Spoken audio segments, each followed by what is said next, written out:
दोस्तों नमस्कार। मैं हूं अनुपम। आपने टीवी पर कभी ना कभी वो एड जरूर देखा होगा जिसमें ये बताते थे ना कि मैं बहुत परेशान था, मेरे सर पे बाल नहीं थे, फिर मेरे एक दोस्त ने फला प्रोडक्ट के बारे में बताया, उसके बाद मैंने ये इस तरह से।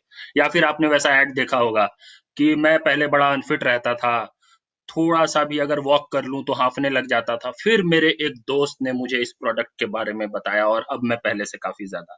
तो दरअसल मैं ये इसलिए बता रहा हूँ क्योंकि मेरे एक मित्र हैं, उनका नाम है झोल्टन। उन्होंने कल मुझे फोन किया और कुछ इसी तर्ज पे मुझसे बातचीत की। उन्होंने मुझे कहा कि वो बड़े परेशान थे पहले, हमारे प्रधानमंत्री से बहुत दुखी थे, नरेंद्र मोदी जी से कई शिकायतें थी उन्हें, लेकिन फिर मेरे एक दोस्त ने मुझे डोनाल्ड ट्रंप के बारे में बताया।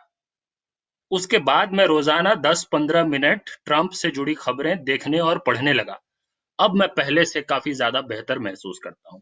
तो कुछ इसी तर्ज पे वो कल मुझे ये बात बता रहे थे। अब मैं आपको ये बात क्यों बता रहा हूँ? दरअसल अमेरिका में एक संस्कृति है कि वहां के राष्ट्रपति रेगुलर प्रेस कॉन्फ्रेंस करते हैं, पत्रकारों के सवाल का जवाब देते हैं। किसी जमाने में भारत में भी ये संस्कृति हुआ करती थी। अब इसी संस्कृति के तहत पिछले गुरुवार को व्हाइट हाउस में एक प्रेस कॉन्फ्रेंस में अमेरिका के राष्ट्रपति डोनाल्ड ट्रंप ने एक ऐसा क्रांतिकारी विचार दे दिया, एक ऐसा क्रांतिकारी प्रस्ताव दे दिया कि पूरी दुनिया में तहलका मच गया। प्रस्ताव क्या था वो सुनिए।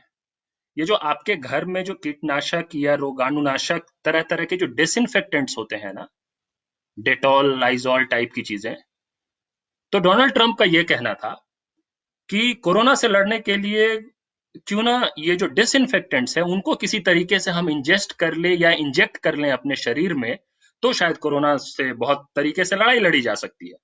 अब मुझे लगता है कि इसमें शायद उनके मन में दो में से एक बात रही होगी। एक तो ये हो सकता है कि उन्होंने शायद सोचा होगा कि ये हैंड वॉश पे बहुत जोर दिया जा रहा है पूरी दुनिया में, कि कोरोना से लड़ना है तो hand wash is the key.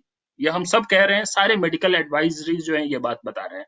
तो उन्होंने सोचा कि जब हैंड वॉश इतना इंपॉर्टेंट है, तो जिस प्रोडक्ट से हम हैंड वॉश करते हैं अगर उसको हम अपने शरीर में ही अंदर डाल लें, फिर तो मामला ही सलट गया, फिर तो कोई दिक्कत ही नहीं है। या तो ऐसा कुछ सोचा होगा उन्होंने, या फिर हो सकता है कि उनको ये लगा होगा कि कोरोना से मरने से बचने का एक तरीका ये है कि आप कोई डिसइंफेक्टेंट पीकर मर जाए। और क्या तरीका हो सकता है कि उन्होंने ये इस तरह का विचार दे दिया। लेकिन देखिए, इस विचार के प्रस्ताव के देने के तुरंत बाद जो एक मल्टीनेशनल कंपनी है रैकेट बेंकाइजर, जो लाइजॉल और डेटॉल जैसे प्रोडक्ट्स बनाती है, रैकेट बेंकाइजर ने प्रेस रिलीज जारी करके कहा कि भाई साहब ऐसा मत करना, ऐसा बिल्कुल मत करना, ये करना बहुत ही खतरनाक है। दरअसल जो लोग आत्महत्या सुसाइड करने की कोशिश करते हैं वो लोग इस तरह के काम किया करते हैं। जो विचार, जो प्रस्ताव जो है डोनाल्ड ट्रंप ने प्रेस कॉन्फ्रेंस में दे दिया।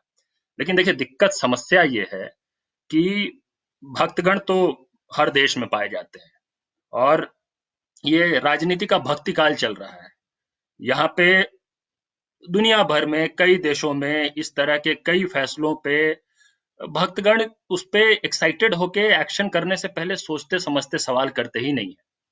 तो रैकेट बेंकाइजर ने भले ही प्रेस रिलीज देकर ये कहा कि ऐसा बिल्कुल ना करे, कतई ना करे, ये बहुत खतरनाक है। कई डॉक्टर्स ने कहा बहुत खतरनाक है, ट्विटर पे बवाल मच गया इस बात को लेकर, पूरी दुनिया में सवाल उठाए जाने लग गए।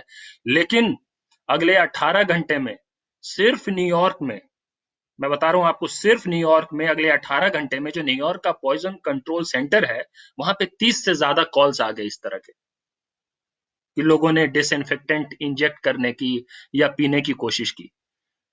अब बताइए ये स्थिति। लेकिन कारनामे बस इतने भर नहीं है हमारे ट्रंप साहब के, जो जिनको देखकर और जिनकी खबरों को सुनकर समझकर झोल्टन की जो मनोदशा थी वो बेहतर हो गई है। वो जो अवसाद में था कि वो बहुत दुखी रहता था अपने प्रधानमंत्री से, तो वो थोड़ा बेहतर महसूस करने लगा है। वो इसलिए भी, इसके और भी उदाहरण है, वो मैं आपको बताता हूँ, सुनाता हूँ।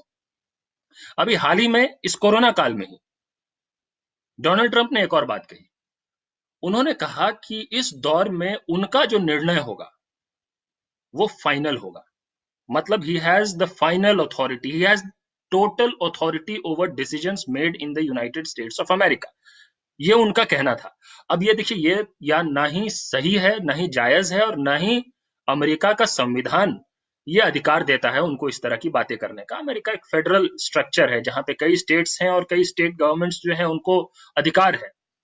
तो एक तो उन्होंने ये बात कही कि उनका अधिकार संपूर्ण है हर फैसले पे। और इसी काल में किसी और दिन जब उनसे ये पूछा गया कि जो कमियां रह गई हैं कोरोना वायरस से लड़ने में, उसकी जिम्मेदारी क्या आप लेते हैं कि नहीं, do you take the responsibility for the failures, तो उन्होंने कहा कि I do not take responsibility at all. मतलब समझिए, मतलब कि अधिकार संपूर्ण उनके हैं, जिम्मेदारी शून्य है उनका। कंप्लीट अथॉरिटी, जीरो रिस्पॉन्सिबिलिटी, ये उनका कहना था। लेकिन जो इसमें मजेदार फिर से बात है वो ये, और ये एक बात है जिस पर हम सबको गर्व करना चाहिए, मतलब हम भारतीयों को गर्व करना चाहिए। हमने देश दुनिया को बहुत कुछ दिया है, आज से नहीं हजारों साल से देते आए हैं। और जो हमने दुनिया भर को जो दिया है उसमें जो सबसे ताजा एडिशन है वो हमने डोनाल्ड ट्रंप को दिया है। अभी हाल ही में ट्रंप साहब भारत आए थे, हमने जोर शोर से उनका स्वागत किया। उनके स्वागत में हमने बहुत सारी तैयारियां की, क्या उनको दिखाना है, ताजमहल दिखाना है, कौन सी झुग्गियां नहीं दिखानी है, वो सारी तैयारियां की गई। काफी पैसा खर्च किया गया, पूरा मोटेरा स्टेडियम को भर दिया गया। ये सब हम सब ने देखा है कि हमने नमस्ते ट्रंप करके उनका स्वागत किया। लेकिन भारत आने का जो उनको सबसे बड़ा फायदा हुआ है वो ये, जो वो हमसे ले गए हैं एक विचार के तौर पे, वो है नेहरू को ब्लेम करना। अब आपके मन में सवाल आ सकता है कि भाई नेहरू को कैसे वो ब्लेम कर सकते हैं। सही बात है, नेहरू को कैसे ब्लेम कर सकते हैं। अब किसी काम के लिए नेहरू को ब्लेम तो तब किया जा सकता है ना जब नेहरू तो भाई हमारे प्रधानमंत्री थे, अमेरिका के तो प्रधानमंत्री थे नहीं। तो उन्होंने क्या किया, यहां से जाने के बाद जब उनसे ये सवाल पूछा गया कि कोरोना वायरस से निपटने में जो अमेरिका का इतना बड़ा फेलियर रहा है उसके लिए कौन जिम्मेदार है, डोनाल्ड ट्रंप ने कहा बैरक ओबामा जिम्मेदार है। आप समझिए, गर्व से कहिए कि आप हिंदुस्तानी हैं। हमसे हमने हमने इतना कुछ, और ये सबसे ताजा एडिशन है जो हमने वर्ल्ड कम्युनिटी को दिया है, और अमेरिका जैसे पावरफुल कंट्री को, अमेरिका जैसे देश को भी हमने दी थी। ये अमेरिका जैसे आजकल हमें बहुत सुनने को मिलता है ना कि अमेरिका जैसे देश में भी ये हो गया, देखिए हम तो ये इतनी बेहतर स्थिति, इसीलिए मैं कह रहा हूँ कि अमेरिका जैसे देश को भी हमने दे दिया है। अब ये सब होने के बाद, गौरवान्वित महसूस करने के बाद भारतीय होने पे, जो चिंता वाली बात है अब वो ये कि आज ही सुबह कोई रिपोर्ट मैंने पढ़ी है, और उसकी शायद अभी तक पुष्टि हुई है कि नहीं हुई है पता नहीं, आप चेक कर लीजिए। वो ये कि शायद डोनाल्ड ट्रंप ने ये अब कह दिया है कि वो जो regular press conference white house से करते थे वो अब करना बंद कर देंगे, क्योंकि ये मीडिया वाले जो है ना, ये तो क्या मतलब, अब जाके वो इवॉल्व हो रहे हैं, अब जाके वो समझ रहे हैं, अब ये प्रेस कॉन्फ्रेंस और पत्रकारों के सवाल के जवाब देना जो है, इनसे ऊपर उठने की अब जाके कोई सार्थक कोशिश कर रहे हैं। लेकिन इससे जो दुखद बात है, जिस जो चिंता वाली बात है, वो है मेरा झोलटन, जो मेरा दोस्त। अब अगर ये प्रेस कॉन्फ्रेंसेस बंद कर देंगे डोनाल्ड ट्रंप, और उनके खबर भी उसी तरह से छंट के और सोर्सेस के थ्रू आने लग जाएंगे और वो मोनोलॉग होने लग जाएगा, फिर तो जो झोलटन इतने मुश्किल से अवसाद से मुक्त हुआ था, जो परेशान रहता था, इतनी शिकायतें थी उन झोलटन को नरेंद्र मोदी को लेकर, तो वो फिर से दुखी ना हो जाए, मुझे बस ये सबसे बड़ी चिंता है। कल फिर मिलते हैं किसी और मसले पर आपसे बात करने के लिए। धन्यवाद।